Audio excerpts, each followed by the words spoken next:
Jangan lupa subscribe, like, and comment. Assalamualaikum warahmatullahi wabarakatuh. Bertemu kembali dengan Muhabi Channel. Kali ini saya akan menjelaskan tentang bagaimana cara membuat kolam ikan tanah atau alami. Yang sebelumnya sudah dibahas tentang bagaimana budidaya ikan konsumsi dari ikan mujair, ikan lele, ikan mas, ikan patin, dan lain sebagainya.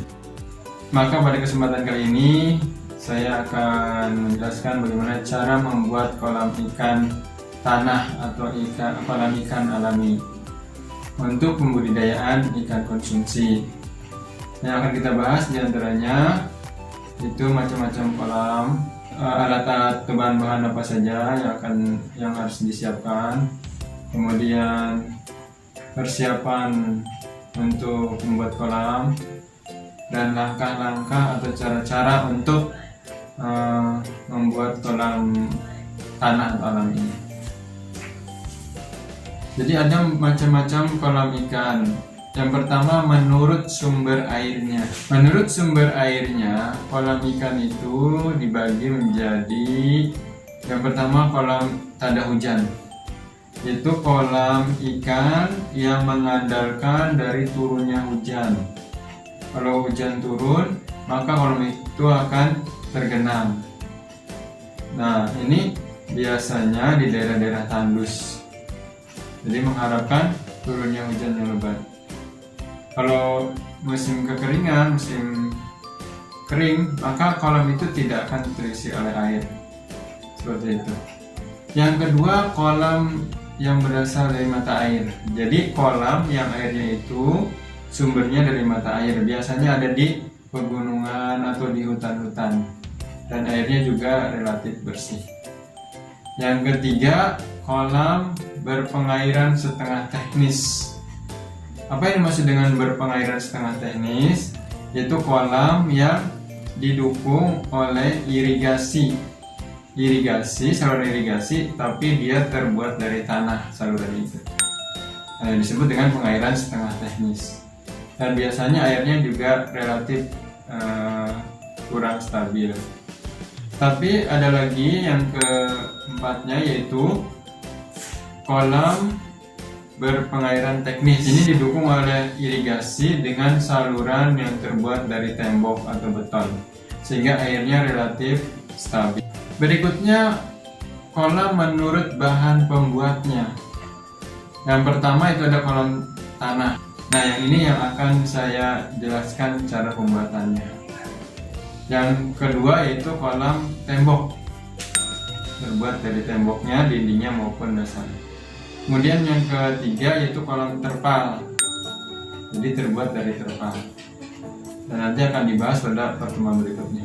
Dan yang keempat yaitu kolam apung atau kolam jaring. Nah, inilah macam-macam kolam menurut sumber airnya dan menurut bahan pembuatnya. Nah, pada kesempatan ini tadi sudah dijelaskan, yang akan saya berikan langkah-langkahnya atau cara-caranya bagaimana membuat kolam dari tanah atau disebut juga kolam alami. Nah, kolam ikan dari tanah ini atau kolam alami ini terbagi menjadi dua. Yang pertama kolam tradisional atau disebut juga kolam ekstensif, yaitu kolam yang keseluruhan bagiannya itu terbuat dari tanah. Dan yang kedua, kolam semi intensif, yaitu kolam yang sebagiannya biasanya tanggulnya atau pematangnya terbuat dari beton, dasarnya terbuat dari tanah. Sebelum masuk pada cara atau langkah-langkah membuat kolam tanah alami ini, apa saja sih kelebihan dan kekurangan dari kolam tanah ini? Nah, ini ada beberapa kelebihannya. Yang pertama, jelas kalau membuat kolam dari tanah itu lebih ekonomis atau lebih murah dibandingkan dengan kolam-kolam lain. Karena dia hanya menggali tanah saja tanpa membutuhkan bahan-bahan lainnya, seperti itu. Kemudian yang kedua kelebihannya, dengan kolam tanah ini atau kolam alami ini banyak sekali menyediakan organisme sebagai pakan alami untuk ikan yang akan dipelihara atau yang akan dibudidayakan. Kemudian yang ketiga, bersifat fleksibel karena ketika tidak berfungsi lagi sebagai kolam, bisa dirubah dengan mudah untuk dijadikan ladang atau dijadikan sawah. Kelebihan lainnya yaitu mudah melakukan proses perombakan sisa pakan dan metabolisme dengan cara alami. Nah, itu beberapa kelebihan dari kolam ikan alami atau tanah. Kemudian kekurangannya, rentan terhadap kebocoran dari hewan liar yang membuat tumbang, seperti kepiting, belut, dan binatang lainnya.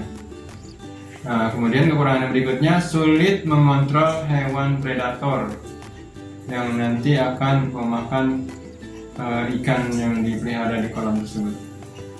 Dan yang ketiga, sulit mengatur debit air yang masuk. Ini beberapa kelemahan dari kolam ikan alami atau kolam ikan tanah.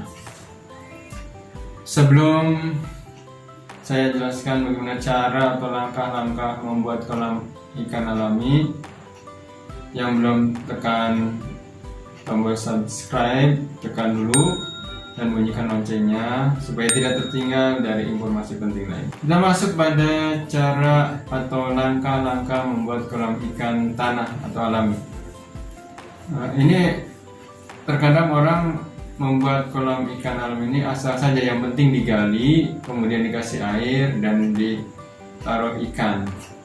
Padahal harus ada ilmunya atau ada langkah-langkahnya supaya ikan itu tumbuh dengan baik dan berhasil. Yang pertama, persiapan lahan, yaitu dilihat dulu lokasinya yang baik seperti apa.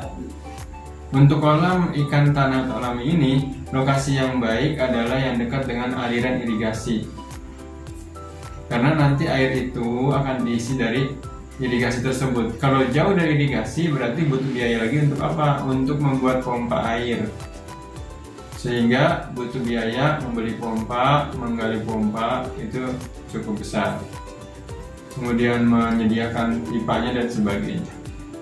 Kemudian setelah melihat lokasi, tanahnya itu tanah yang seperti apa yang ada di situ. Ada tanah yang berpasir, ada tanah yang gembur atau subur ya. Nah, yang cocok untuk kolam ikan alami atau tanah ini, tanah yang berpasir. Bagaimana cara melihatnya atau membedakannya? Ambil tanah itu, kemudian dikepal-kepal di tangan. Ketika kita buka, sedikit yang nempel di tangan itu berarti tanah itu berpasir. Lalu ketika diambil kemudian dikepal-kepal tanah itu, pas dibuka lengket banyak yang nempel di tangan, berarti tanah itu kategori tanah gembur atau tanah subur. Nah, walaupun bisa, tapi tadi yang ideal, yang terbaik adalah tanah yang berpasir. Kemudian dilihat lagi kontur lahannya. Apa itu kontur lahan? Yaitu kemiringan atau kedataran dari lahan tersebut. Lahannya itu datar atau lahannya miring seperti di lereng-lereng atau di bukit-bukit ya, seperti itu. Nah, itu persiapan lahan. Yang kedua, persiapkan alat-alatnya. Alat apa saja yang digunakan? Ya, seperti biasa, cangkul tanah, skop tanah, kemudian alat spirit level. Apa itu alat spirit level? Untuk mengukur tadi kemiringan dari lahan tersebut. Alatnya seperti itu. Kemudian jika dindingnya menggunakan tembok, berarti alat-alat lainnya atau bahan lainnya harus disediakan, yaitu batu bata, semen, pasir, dan alat-alat tukang bangunan.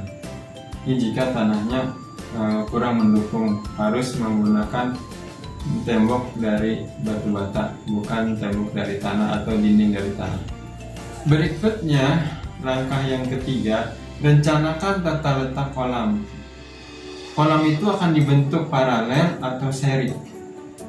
Nah, kalau paralel seperti ini, jadi setiap kolam akan dimasuki atau dialiri air langsung dari irigasi. Seperti itu ya, terlihat di gambar. Kalau berbentuk seri, maka air itu akan mengalir dari satu kolam ke kolam lain. Nah, misalnya kolam A masuk ke kolam B, kemudian masuk lagi kolam C dan seterusnya. Itu namanya tata letaknya berbentuk seri. Dan yang keempat, sekarang pada bagian penggalian. Jadi tanah yang awal itu digali, bagian atasnya itu setebal 10 cm. Dan tanah itu dikumpulkan dan nanti akan ditebar lagi di bagian dasar kolam yang sudah digali. Kenapa? Karena tanah yang bagian atas itu, lapisan atas itu banyak mengandung unsur hara atau banyak mengandung organisme, zat-zat yang baik untuk pertumbuhan ikan nanti. Nah, setelah digali 10 cm, dikumpulkan tanahnya, kemudian digali kembali sedalam 60 cm.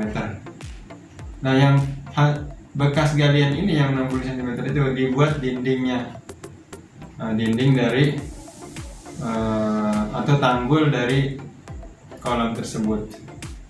Dibentuk tanggulnya dan pematang. Jadi galian itu untuk tanggul dan untuk pematangnya. Nah, setelah itu, jika tanahnya kurang bagus tadi, tidak bisa atau terlalu lembek ya, tidak bisa untuk membuat tanggul, berarti tanggulnya dibuat tanggul dari beton yang disebut dengan tadi kolam ikan semi intensif. Dasarnya tanah, pinggirannya beton. Kalau yang ekstensif kan semuanya dari tanah. Setelah itu kita lanjutkan dengan membuat saluran air. Membuat saluran air terdiri dari saluran air masuk dan saluran air keluar. Saluran air masuk itu artinya air masuk dari irigasi ke dalam kolam untuk mengisi air dalam kolam itu. Kalau saluran keluar itu terbagi menjadi dua, yaitu saluran sirkulasi dan saluran permanen. Saluran sirkulasi untuk pembuangan air ketika dia meluap penuh, misalkan hujan melebihi batasnya. Kalau tidak dikasih saluran sirkulasi, maka nanti airnya meluap, ikan-ikannya kabur terbawa oleh arus. Tapi kalau ada saluran sirkulasi, ada batasnya. Ketika air sudah batas tertentu, maka air akan masuk ke dalam saluran sirkulasi, saluran pembuangan itu. Kalau saluran permanen, yaitu saluran pembuangan ketika menguras atau akan mengadakan panen, maka airnya akan dikuras, dihabiskan. Itu melalui saluran keluar permanen. Yang berikutnya yaitu membuat kamelir. Apa itu kamelir? Kamelir itu adalah parit yang ada di dasar kolam. Nah, itu ada gambarnya, itu kamelir. Jadi parit yang ada di dasar kolam itu dalamnya sekitar 20-30 cm. Apa gunanya? Gunanya itu untuk mempermudah pemanenan. Ketika mau panen, air dikeluarkan, maka yang tersisa di kamelir ini. Dan di kamelir inilah petani ikan akan mengambil ikannya. Nah, yang kedua gunanya apa? Untuk menampung endapan sisa makanan. Nah, ini fungsi dari kamelir. Normalisasi pH tanah atau keasaman dari tanah. Jika pH tanah sudah normal antara 7-8, tidak perlu diberikan kapur tohor atau CaO. Tapi jika pH-nya lebih dari 8, maka harus diberikan kapur tohor untuk netralisir atau normalisasi. Dengan perbandingan kira-kira 2 ton per hektar. Kalau kita hanya membuat sekitar 500 meter ya kira-kira 10 kg kapur tohor. Setelah diberikan kapur tohor, diberikan pupuk. Pupuk ini bisa berupa pupuk organik, pupuk dari kotoran hewan, dari kotoran kambing, atau kotoran ayam dan sebagainya. Atau juga bisa dipupuk dengan pupuk zat kimia, yaitu urea atau TSP. Itu ada gambarnya. Nah, agar apa? Agar tumbuh organisme-organisme yang berfungsi sebagai pakan ikan nantinya dan tumbuh subur. Setelah diberikan pupuk, maka kolam dibiarkan dulu selama 1-2 minggu. Jadi tidak langsung diisi air. Nah, ini begini yang sebenarnya ya, jangan sembarangan isi air kemudian isi ikan. Tapi dibiarkan dulu setelah dipupuk selama 1-2 minggu. Kemudian setelah itu baru diisi air, dan diisi air pun tidak langsung penuh. Diisi airnya itu bertahap. Yang pertama 10-15 cm dulu, diamkan selama 2 hari. Setelah 2 hari tambah lagi sampai ke kedalaman 60 atau 75 cm. Setelah diamkan sehari, barulah diisi dengan bibit ikan. Nah, begitulah tahapan-tahapan yang benar ketika ingin membudidayakan ikan konsumsi di kolam alami, dan cara pembuatannya seperti itu. Mudah-mudahan dapat dipahami dan bermanfaat. Assalamualaikum warahmatullahi wabarakatuh.